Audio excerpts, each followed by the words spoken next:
Сегодня высшие учебные заведения начинают прием документов от абитуриентов. Пройдет этот процесс в новом формате. Так повлиял коронавирус. Обсудим ситуацию вместе с ректором Башкирской академии государственной службы и управления при главе Республики Башкортостан Ильгизом Кызыргуловым. Ильгиз Раянович, здравствуйте. Добрый день. Итак, в чем новшество, почему новый формат и в чем он заключается? В соответствии с приказом Министерства науки и высшего образования Российской Федерации в связи с ситуацией с коронавирусом все высшие учебные заведения страны будут принимать в этом году документы у абитуриентов в электронном формате.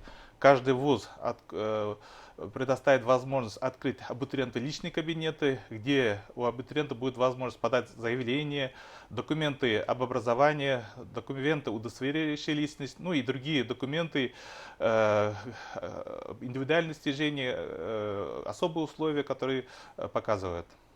Оказались ли вузы готовы к этому нововведению? Все-таки это большая работа должна была проведена до и создать все эти программы.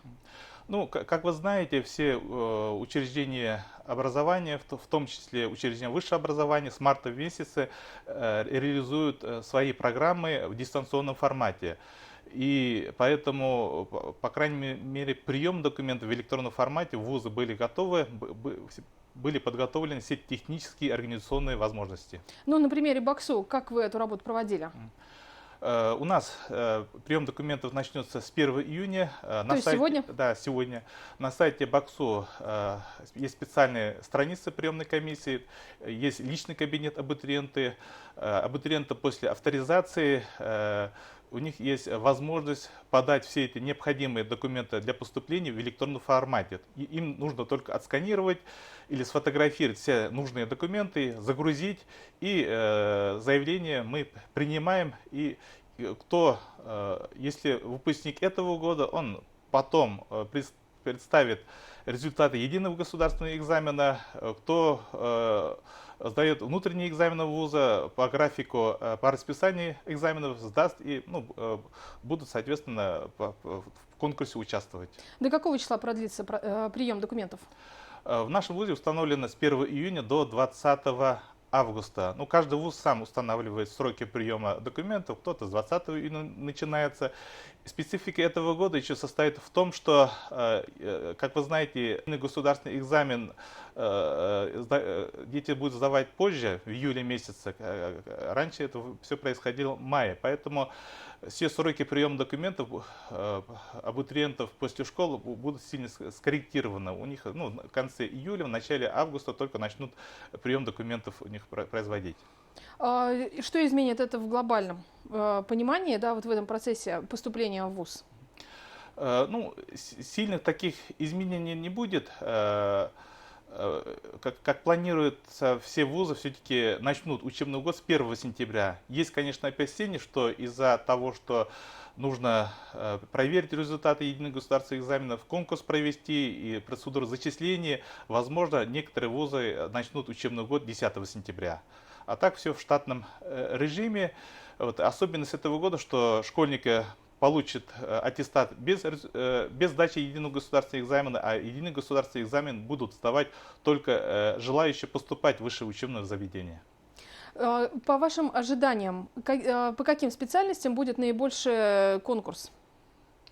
Ну, последние годы сложилась тенденция, что на естественно-научное техническое направление конкурс увеличивается, а на гуманитарное направление конкурс уменьшается.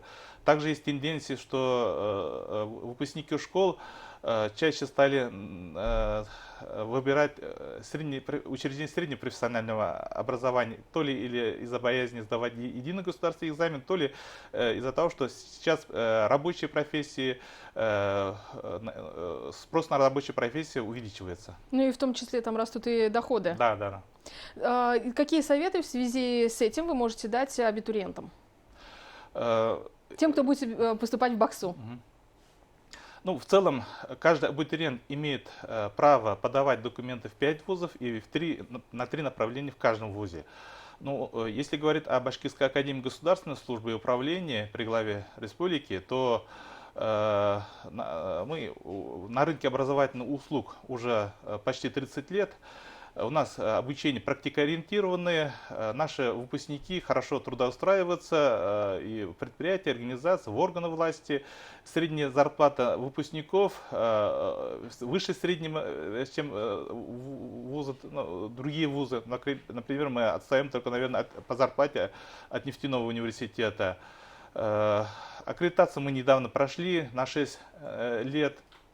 У нас есть возможность получить и в рамках обучения и второй диплом. То есть мы подготовились к приему этого года. Мы 2 года не вели прием и сейчас хотим, обновили все наши программы, хотим качественный прием сделать на качественные востребованные программы обучения. Евгений Сергеевич, президентская программа подготовки кадров. Расскажите, пожалуйста, какие условия по ней и кто может в ней участвовать? Президентская программа подготовки управления кадров у нас реализуется уже 23 года. Это федеральная программа, предусмотрено финансирование и федеральные 30%, и республиканская 1/3, и 1/3 от самого слушателя или организации, которая их направляет. В Республике Башкортостан эту программу реализуют 2 вуза. Мы, Башкирская академия госслужбы по программе стратегический менеджмент и авиационный университет по программе инновационный менеджмент. В этом году уже прием осуществлен. 18 мая мы начали реализацию программы обучения. Особенностью этой программы является то, что предусмотрена зарубежная стажировка. Где-то 30% выпускников программы выезжают на стажировку в страны Евросоюза, Китай, Япония. Вот уже до сентября 15 человек должны поехать на стажировку длительностью 1 месяц в Германию по программе экономического взаимодействия. Также до конца года планируется стажировку в Японию. А так, дирекция президентской программы, работа дирекции президентской программы в Республике Башкортостан, она особенно выделяется среди других регионов. Даже тот показатель, число лиц, которые уезжают на стажировку, выше, чем в среднем по России. Например, каждый 10-й человек, уезжающий на стажировку в Германию, это от Республики Башкортостан. Стоимость обучения такого и что дает стажировка в иностранном государстве?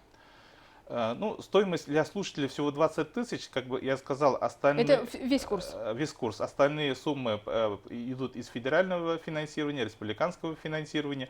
Конкурс достаточно большой, 4 человека на место.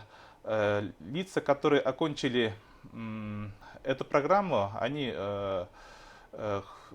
повышаются в должности. Мы мониторинг проводили, 60% выпускников повышаются в должности, 80% реализуют проекты, которые они подготовили в рамках обучения, 30% открывает свой бизнес. Ну и сама зарубежная стажировка раскрывает кругозор, некой мотивации, и после зарубежной стажировки у наших выпускников много-много идей, которые они реализуют. А кто преподаватели? Ну, преподаватели, в основном это преподаватель Башкирской академии государственной службы и управления, ну и привлеченные преподаватели практики. Евгений Сергеевич, не могу не спросить, вот коронавирус и государственная служба, все-таки это очень серьезный вызов для всей системы управления в государстве, в том числе и в республике. Как вы оцениваете, как отреагировали, да, на этот вызов, и что-нибудь нужно еще корректировать или нет? Вот ваше мнение как специалиста. Ну, я считаю, что наша Республика Башкортостан очень жестко и квалифицированно, своевременно отреагировала на этот серьезный вызов. Система государственной и муниципальной службы в эти месяцы очень напряженно работала. Вот сами подумайте, если раньше какие-то процессы были на автомате, то есть если работа какая-то идет, больше обращали внимание на перспективные направления или на те направления, которые требуют особого внимания. Сейчас все процедуры, все регламенты нужно было адаптировать под новые условия, и не только адаптировать, но еще добиться того, чтобы эта система государственного управления в целом работала эффективно. Как вы считаете, какие изменения останутся с нами надолго, какие исчезнут все-таки, которые были именно временные под коронавирус? Мы уже живем в 21 веке, и очень часто мы говорим про цифровую экономику, но зачастую не все готовы к цифровой экономике, а вот этот вызов нас многих заставил перейти на работу в цифровом формате. Как вы знаете, уже многие совещания проводят намного эффективнее, чем 1,5 часа, 2 часа совещания проводить, а тут Еще плюс еще время дорога. Да, да, а тут в Zoom за 30-40 минут все необходимые вопросы обсудил, и многие вот вопросы как бы снимаются. И если говорить об образовании, то хоть мы и говорили про дистанционное, электронное образование, но законодательство немножко ограничивало эти возможности. Теперь, я думаю, регламентация этой деятельности будет пересмотрена, и возможность для дистанционного электронного образования будут шире. Ну и с этой точки зрения, какие новые дисциплины, может быть, не планируете внедрять в БАКСу? Ну, если поговорить про программу высшего образования, доля дистанционно может быть как бы дополнение идти, но сейчас у нас большая доля программы же все-таки дополнительного профессионального образования, в том числе для государственно-гражданских и муниципальных служащих. Мы в течение апреля и мая все программы реализуем в дистанционном формате. Поэтому вот этот формат, я думаю, хотя бы частично будем продолжать. Спасибо, Ильгиз Раянович. Я напомню, что гостем программы интервью в эфире башкирского спутникового телевидения был ректор Башкирской академии государственной службы и управления при главе Республики Башкортостан Ильгиз Казыргулов.